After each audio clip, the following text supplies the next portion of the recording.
Every 40 seconds, mental illness claims a life. Statistically, 1 in 4 of you in this room is battling with a whirlwind of emotions about yourself, your life, and whether you're even worthy of being here. At school, we learnt that humans are the ultimate species. We're the most intelligent, we have no natural predator, and we have free will. Yet, if you take but a moment to look around you at all the other species on planet Earth, you'll come to realise that this is far from true. You see, we seem to be determined to do something that no other species would even dream of doing. We've waged countless wars, almost starved the Earth of anything which could sustain us long term, and isolated ourselves so deeply that in an age where you can literally talk to whomever you choose, wherever they are in the world, we're more lonely than ever before. Now, I don't know why, how, or when we first uncovered the secret to our downfall, but having unleashed it, we're all slowly being sucked in. The World Health Organization stated that in the past decade, the number of people who've latched onto this method of self-destruction has doubled, and it's now the #1 reason for disability worldwide. In fact, in the short time that I have been speaking to you, 2 people are no more.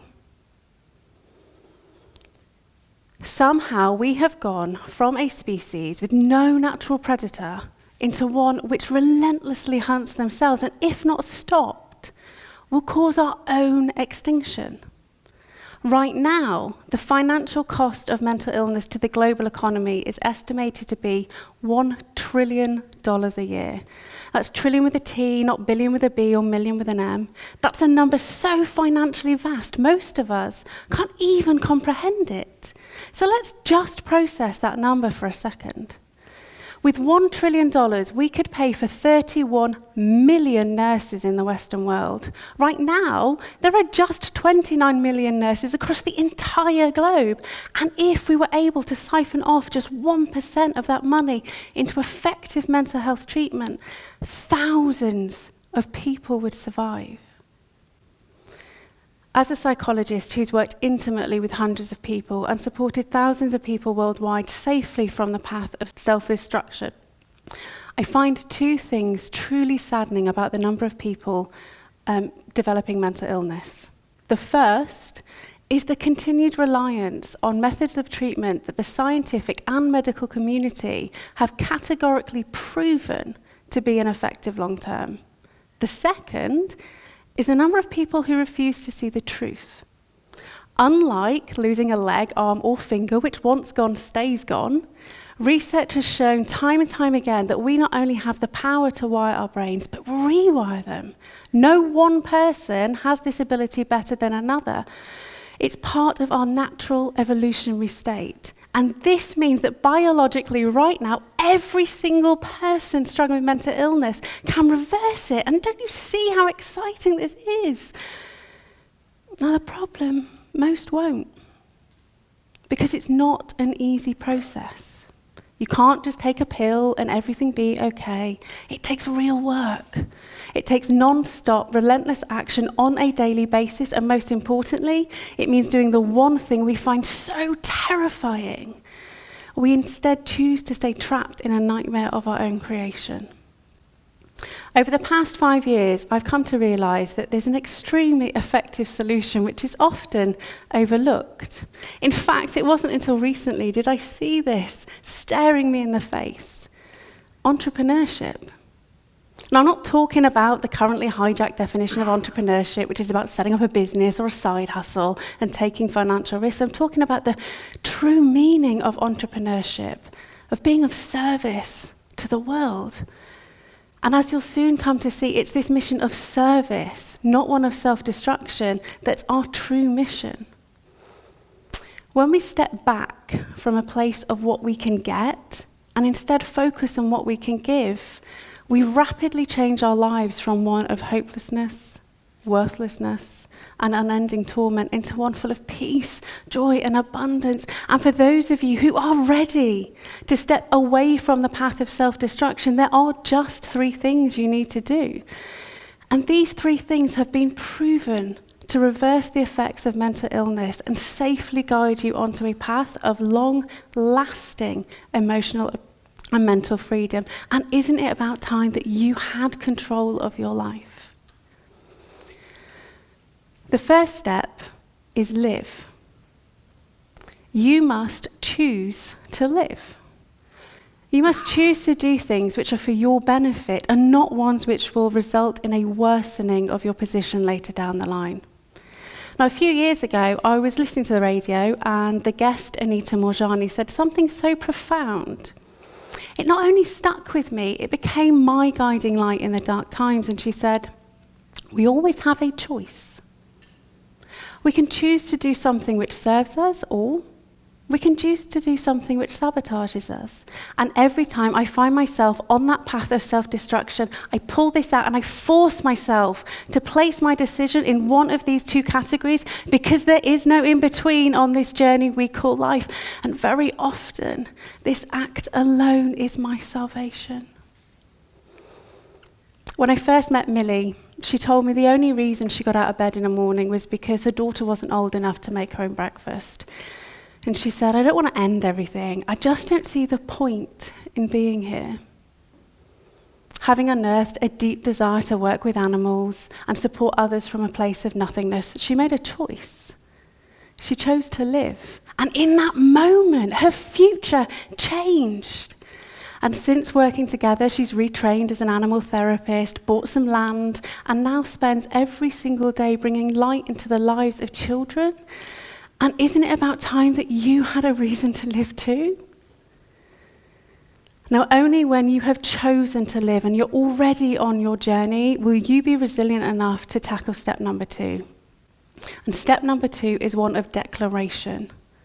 You must step outside the box that society has created for you because of your age, because of your gender, or even because of where you live, and embrace your own unique identity.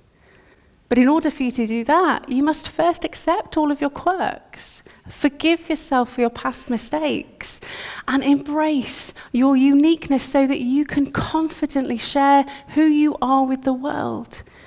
And you must learn to love yourself so deeply that everyone else's opinion of you does not matter.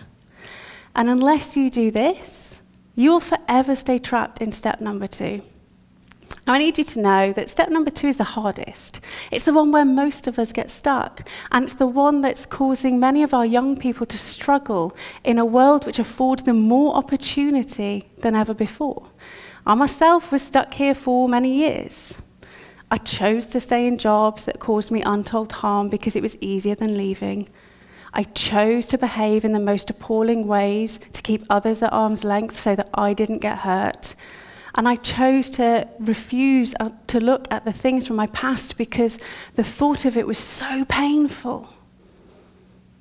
Nick was so caught up in his childhood. When we first started working together, it was as though the light had gone out in his eyes. But as he slowly faced everything from a place of understanding and acceptance and compassion, the light started to return. He started to hold his head a little higher, stand a little straighter.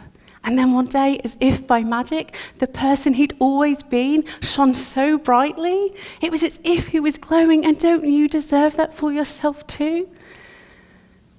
Now, once you pass through the void and emerge whole, you must get to work straight away on step number 3.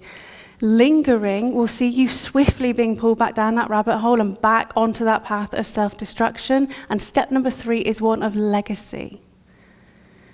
In order to complete the third and final step, you must not only choose to live a life with purpose, but dedicate yourself to leaving the world in a position that's better than when you joined it. Entrepreneurship not only forces you to get up every single day, but it forces you to live a life with purpose, with meaning, and to explore and expand your light with anyone and everyone you choose. For years, Janet allowed her life to be dictated by her partner. And every day that she gave her power away, she lost a little of who she was. And after a particularly turbulent year, feeling lost, alone, and confused, she sought help. And in mere weeks, she had unleashed a passion that had previously been buried so deeply, she didn't even know it was there. And it was though a fire had been ignited inside her. And since we've finished working together, she let go of her toxic relationship. She embraced her authenticity, and she courageously created a life for her and her family full of emotional and mental freedom. And don't you want that for your family too? Now, since working as a business coach, I have been blessed to see thousands of people succeed. I've also seen many people fail, and I'm sure you have too. I want you to know from all of the work that I've done, there are only 3 reasons why somebody fails. The first, they never choose to live. The second, they never face their past and so are forever trapped as the victim in their own life. The third, well, they never step out of what they can get and into what they can give. Back in 2004, I very nearly became someone who failed at life. I was so caught up in my own nightmare, my own journey of self-destruction, and my own warped perception of life that I chose for every single day to travel down the motorway to a job where I was subjected to psychological abuse, harassment, and bullying by my line manager. By this time in my life, I had been subjected to this behavior repeatedly, regardless of my job, regardless of my school, and regardless of the geographical location in which I lived. At some point, I'd be verbally abused, physically abused, and on a couple of very rare occasions, subjected to sexual abuse. And in that moment on the M6, I decided that for once I would take control of my life. And I made the decision to die. I made the decision that I felt I had left.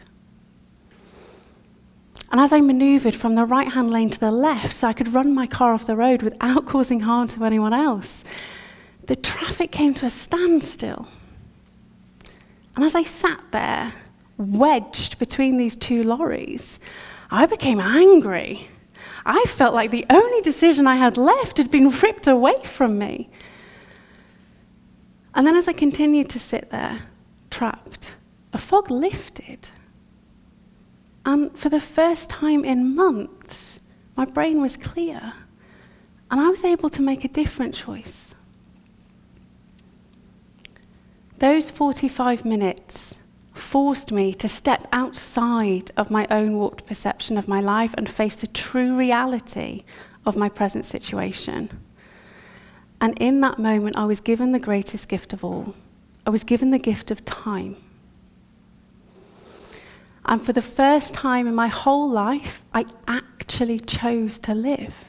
Now, since that day, I have been fumbling around in step number 2, facing all the things I'd buried, ignored, or perceptually warped, so that I can finally let them go. So I can live a life no longer haunted by the things that I cannot change. So that I can continue to leave the world in a better place than when I joined it and support others to do the same. Now, some of you may still be wondering what's the worth of entrepreneurship. So I ask you to ponder this. What if, instead of treating people with mental illness in a way where we stick them in a box, cover them in labels, and force them to conform to a predefined script society has created, what if instead we encouraged, we nourished, and we supported them to write their own story? A story which enables them to bring their light to the world in only the way that they can. Don't you see, that is the worth of entrepreneurship. Now, over the past 10 minutes or so, I've shared a small portion of my journey, my discovery, and my hopes for what next of entrepreneurship. But the truth is, Only you hold the key to your own future. And isn't it time you chose what next for your own life? One decision will serve you and bring you joy, peace, and abundance in all areas. The other? Well, we both know what that looks like. So choose wisely. Thank you.